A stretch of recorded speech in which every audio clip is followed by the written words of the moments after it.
Hi everyone, I'm Stephanie, Long Island's eating disorder specialist, and I'm super excited to be here with CHRISTINA Frangione.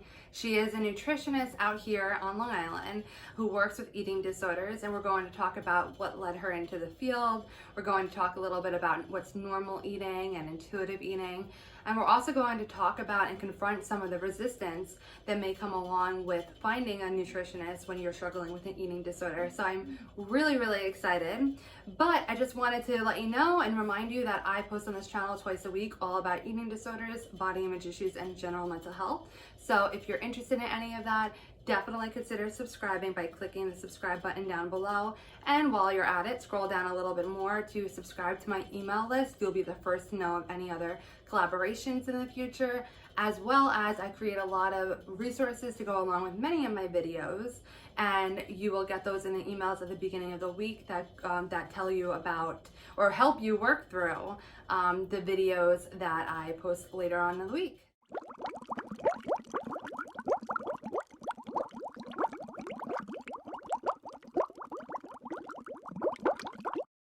Sorry for the lack of transition. This interview was longer than I had anticipated, so I broke it up into parts and forgot to film some sort of transition for you. So I wanted to ask you some of the things that I hear, and I know that you said you hear a lot, is what is normal eating? Like that, like some people come in and say like, well, you know, I just want to kind of just like eat normal. So what is that? Like, what is it? Yeah, so it's super complicated. So actually, I like what you were saying about the person who, is trying to find balance in their diet. So like you said, are they able to do all those things and have the flexibility with food? So that's a huge piece of it. I know you work with people with their flexibilities. And as far as food flexibility, that's huge. And that is kind of the goal in the end, is can I be flexible? So for normal eating, that's not, normal eating is eating at this time in the morning, this time in the afternoon, and this time at dinner. No, it's not. No. Oh gosh, crazy. No, so I always tell people, normal eating looks different for everybody. So, the traditional, and especially in treatment, we want people to be eating 3 meals per day, 2 to 3 snacks per day. We want it evenly spaced out throughout the day. That's great. We have the certain things we want to hit at every meal, protein, fat, carbs, fruits, vegetables, etc. Okay, that works really well when you're, trying to recover your relationship with food. You want to make sure you're getting enough nutrients and having the proper nutrition there. So that's not normal eating, actually. If you're still at that point, that's fine, but that's not going to be sustainable for the rest of your life. That's still kind of really regimented. It's still kind of being very controlling about food. Even though it is less controlling than your eating disorder, you're still, it might be that you're not able to, oh, I'm supposed to have lunch at 12 o'clock today, but my friends are going out at 1:30. What do? Do I eat beforehand and not eat with them? Or do I eat with them and, what do I do? Am I gonna explode? So much contriving. If I'm not eating at the right time? And even people who are far out from, the depths of their eating disorder, they're still eating in a way that is very regimented. And that may not be normal for them. They're normal. So what their normal was, way back when, growing up, maybe they didn't eat breakfast just because they weren't a morning person, and maybe that will be normal for them when they're older. Maybe they wake up late, they don't have to go to work until later, and they don't want to eat first thing in the morning. Okay, I always tell people, just because it's been written in stone, you have to eat, again, X amount of times per day, that is not the case. You can eat however many times per day you want to. The important thing is, of course, that you're getting a variety of things, that you're getting in all the essentials, you're getting in the proper amount that you're needing per day. But that said, if you don't get in everything in one day, if you get in, under the amount of nutrients you need one day, you have, 364 other days in the year to make it up. Or if you eat what you feel like was too much in one day, okay, it's going to balance out over time, because maybe you were really hungry one day and then the next day you're not going to be as hungry. Or, maybe one day you were a lot more active, so you ate a lot more, and then another day you just lay on the couch all day, and it all just kind of evens out over time. And that is normal. You know, we're not going to be robots who eat the same thing every single day, you know, the same amount every day, because our bodies are not robots. You know, we're human. I love that. It's so true, though. I say that to my clients all the time because they really struggle. And I'm blinking so much. My eyes are burning. I'm like, what is happening right now? I just have random, like, spouts of it burning. So I'm just, like, blinking like crazy. So anyway, what I was going to say is that I talked to so many of my clients and say, listen, like, you're not a robot. You are a human being, and your gas is going to change every single day. Like, you might be more hungry, you might be more, and again, this is stepping a little bit into the nutritionist role, but it's just really common sense that we're not machines. We're going to experience hunger differently. And it's really wonderful that you bring up about a meal plan, because a lot of my clients struggle, because that's a huge component, is when you're really able to follow a meal plan that oftentimes a nutritionist will give to many clients who struggle with eating disorders, to maybe get their hunger cues back and their fullness cues back. Correct me if I'm wrong on any of this. Yeah, I guess that could be a reason why. Usually it's just to assure adequacy, you know, making sure that you're eating enough. Okay, so like getting back to like getting more of a normal type of thing. So getting you the adequacy that you need, so that I would assume that helps your body then to be able to more register, you know, being like a 0.2 intuitive eating. So when it comes to someone who is coming off a meal plan and transitioning into intuitive eating, because that ultimately really is a goal, right? Which is more along the lines of the normal eating that you were talking about, that's going to be a huge transition for a person and a whole other struggle. So as for the nutritionist part, as well as the therapeutic end of it. So when it comes to you know, transitioning off the meal plan, I'm wondering, what do you feel are the key components, or whatever you see that kind of indicates that perhaps this client of mine is ready to start transitioning off of normal eating to more intuitive eating, how you might do that, and also what is intuitive eating. There we go. All right, okay. So let me try to remember all those questions. I'll bring it up, don't worry. Okay, so I'm just gonna go on a tangent and see if it answers all your questions. So as far as meal plans, so there are lots of ways to do a meal plan. You may be familiar with some of them. So if you've ever been to treatment, you've probably been on an exchange-based system, which is super regimented. It's, you know, you get X amount of fats per day, X amount of carbohydrates per day, and so on, and you kind of play with it and put them in certain places, and it all adds up to a certain amount of calories and protein per day, which is, it's actually pretty fun to do. But it could be really, really obsessive for people. You know, they're making sure they're getting the right amount of exchanges per day. I'm not allowed to go over my exchanges. It's kind of like some of the diet programs, they're points in a way. So, you know, I'm saving up my exchanges until tonight, and then I'm gonna, you know, binge on them later. Or, oh, I don't have enough points left, I'm not allowed to eat even though I'm hungry. So I don't tend to like to use those outside of, you know, a treatment setting.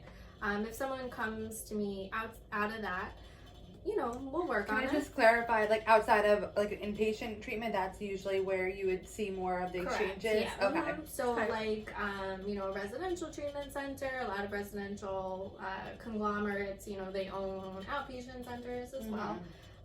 So, you know, I also actually do work in a residential facility. Oh, wow. I learned so much about you today. Okay. So they use exchanges there, and that's why I say, you know, it's like really fun. You kind of make it like a little puzzle. So that's, again, really helpful when you don't want to have all that choice, because you're in a place where you're being confronted with like all these things every day, and of course you can't intuitively choose your meals when you're, you know, struggling that much. So it can be really helpful when you're coming out of that scenario. You're coming home, and, you know, what do I eat at home? They're not making food for me anymore like they were in treatment. So I'm gonna maybe use the same exchange-based system there. Again, that could be really obsessive. It's really inflexible. So, you know, to tangent here about some treatment centers is that they don't let people eat if they're hungry. So if you say, you know what, I'm really hungry at lunch today, they'll be like, well, tough luck. You only have X amount of exchanges. You're going to have to make it work. I didn't know that. Oh, yeah. And then what the hell? I actually had a friend, the one who got married. Oh. The one we don't have a neutrally. Okay, got it. Who she was at a treatment center, and they had her on a very low exchange program for, you know, diet culture reasons. They didn't want her to gain above a certain amount of weight, and she was like trying to make her meal plan, and she didn't have enough fat exchanges at lunchtime, so they're like, oh, just eat your salad plain, like with nothing on it. Ew. I'm just thinking, like, what is that? Okay. Yeah, and she's like, oh, so like I'm not allowed to put dressing on it? And they're like, no, That sounds disordered. you can't put anything on it because you don't have enough fat exchanges. I don't even know what to say to that. Really? Yeah. That is awful, and that sounds very disordered to me. Yeah. And I hope that's not every residential, so don't like freak out and feel don't like feel like you can't go there ever. Yeah. But No, just so- keep that in mind. So it's just a nod to the fact that treatment centers still have a long way to go. Yeah. You know, there's some that are really, really progressive and really health at every size oriented. And there are other ones who advertise that along with eating disorder tracks, they also have weight loss tracks. Mm-hmm.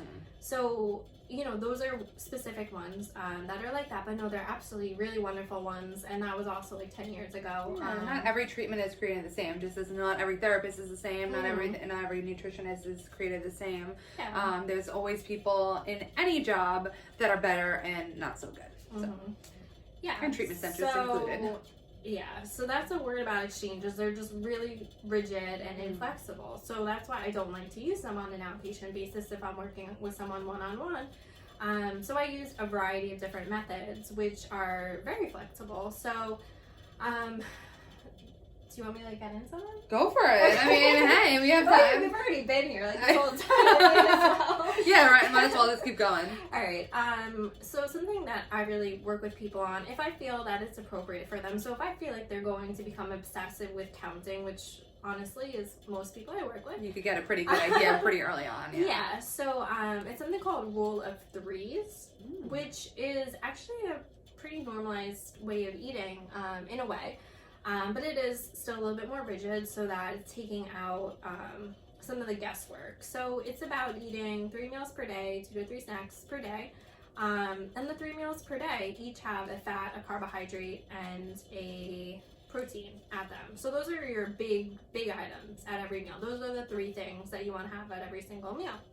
It's not determining how many of them or what they have to be. It's just saying at every single meal you want to try your very hardest to have all of those things at every meal, because that's going to balance it out.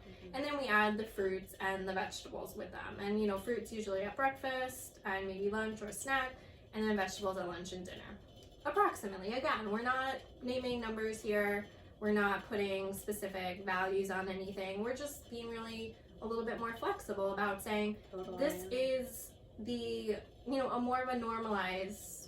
It's not even normal in our society really to eat that way. Right? I know. When I first realized that that's what you're supposed to do, or like that's a more normal way to do it, like that's what I try to do for myself. I try to make sure that for the most part, I'm like, well, it's important to get all the nutrients in. So to make sure that you're having all those components at each meal the best you can. And that's what's so important. I love that you keep saying that you try. And it's so calming too. You're like, you try. You know, you just gotta be flexible. And that's really what it comes down to. So continue. Yeah. And it's also about saying, okay, these are like, this is what, again, we're aiming to do.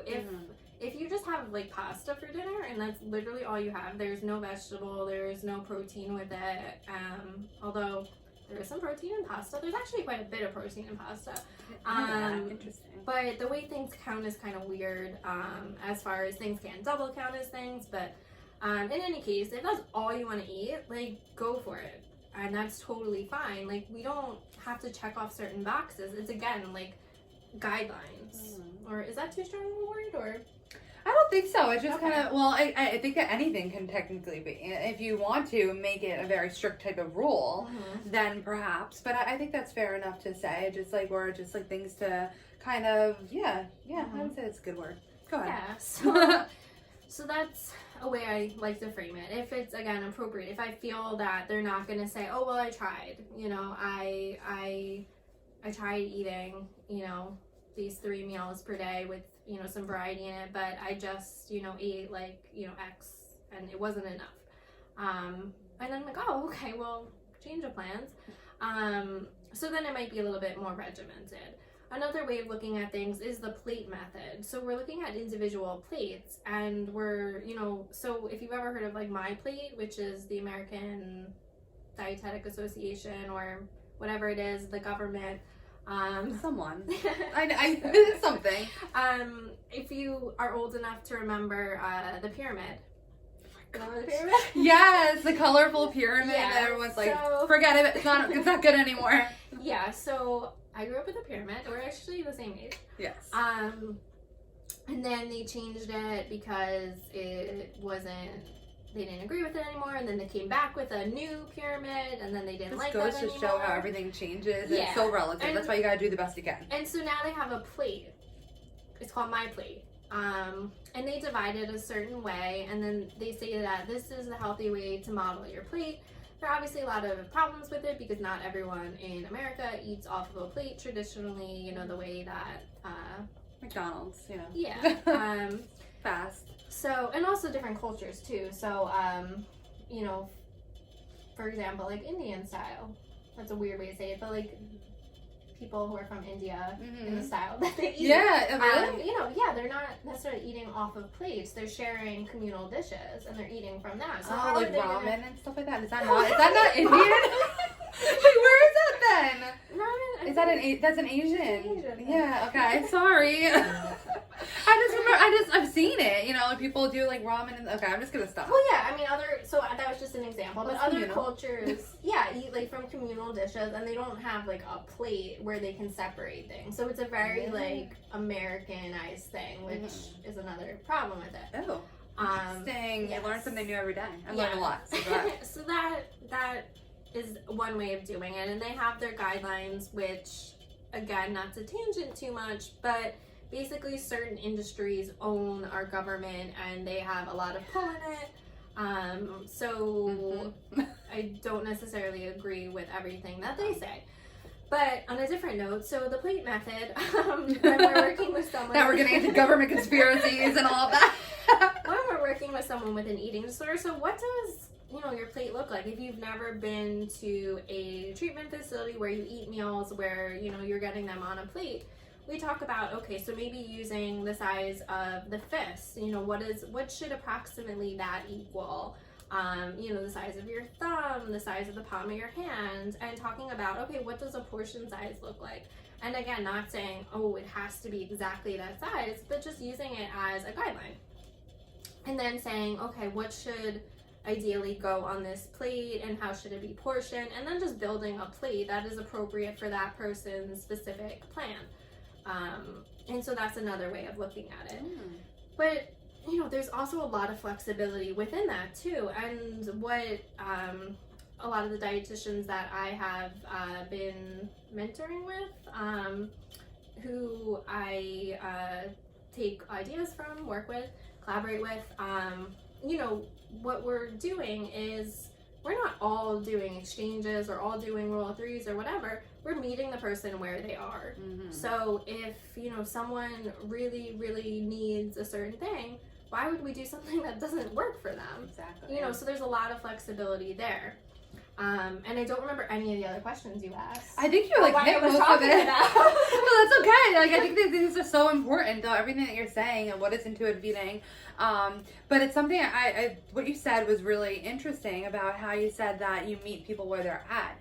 That's another thing that what happens in therapy. A lot of people say, well, what modality do you use? And I talk about I'm an eclectic therapist, really meaning that I don't use one particular method for every single client. I personalize all my treatments treatment plans to the person that I'm treating, because you're treating a person, you're not treating a diagnosis. So the diagnosis will help you in your treatment plan, but inevitably I have clients that respond so differently to the same thing, and respond so, you know, much the same to different types of modalities. You know, for instance, I say, like, I use a lot of sarcasm in my treatment. It really responds, a lot of my clients respond well. There's some clients I would not use that with, you know, because it just would not work. And it's similar, it sounds like similar, that you're really meeting the client where they're at, finding what would be helpful and work for them. Because what works for one person is not going to work for everyone. And I think that's such an important lesson, especially as it comes to like all these diets and everything. Like, everyone's like, well, I should try this diet because it worked for this person. And there's so many things I could say about that, but the fact of the matter is let's say it did work for that person, it does not mean anything about it working for you. Our bodies are so different. Yeah, and another thing too, I tell people all the time, wow, that diet sounds like amazing. You know, are they gonna go like on national tour and sell it? And like, now they found the cure for, you know, weight gain, and wow, why didn't I hear about that working for everybody? Right, I know. It's like, why was I not letting in the secret? Like, I'm human too. But there's so many, and it's so interesting because I could go on and on about diet culture and the amount of diets that are out there. And it sounds like these diets, I mean, sometimes I actually started like tracking like these crazy, weird like diets that I've heard of, and I was hearing at least 3 new ones a day. And I'm like, how is that even possible? I was merely taking a list just because I'm like, I want to see actually how many there, like, these weird things are. And they're weird, a lot of them. It's like, well, why? Like, so all of a sudden you hack the human code that we've been surviving as species for, I don't know, a really long time, and you're the one that cracked the code of all what people should be doing. So it's just so interesting, but we could go on and on with that. Yeah, and if they ever do find like the miracle diet that lets us live until we're, you know, 300 years old, or that, you know, cures all these diseases or whatever, like, you're gonna know about it. Because they're gonna make it really expensive for you to follow, and someone's gonna get super rich off of it. Which is why you can't really, again, with the conspiracies, that's why you can't really trust everything right there. But thank you so much. I think that you did answer all those questions. If not, I'll realize when I'm editing and be like, oh well. So I really, really appreciate you being on. I think that my viewers had probably learned so much from you. So I really would love for you to just like let me know, or let our viewers, not clients, know where they can find you. Sure. So I'm really active on Instagram, for better or for worse. My hashtag? No, what is it called? Username? Handle, I think. Is that? It's at something. My username I think it's username. Okay. Sorry, go ahead. Is at CHRISTINA FRANGIONE. That's CHRISTINA